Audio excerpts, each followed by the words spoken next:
12:42 right now, and Phil has to be at work at 5 in the morning.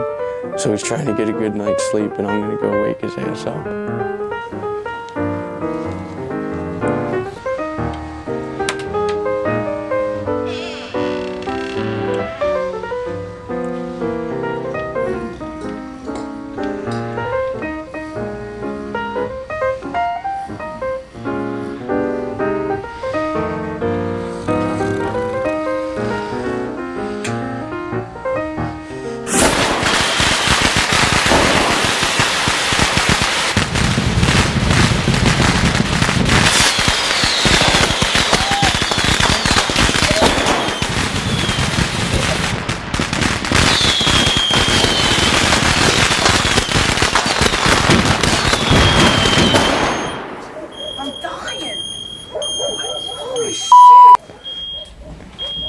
Oh my god, I'm gonna put it in the window.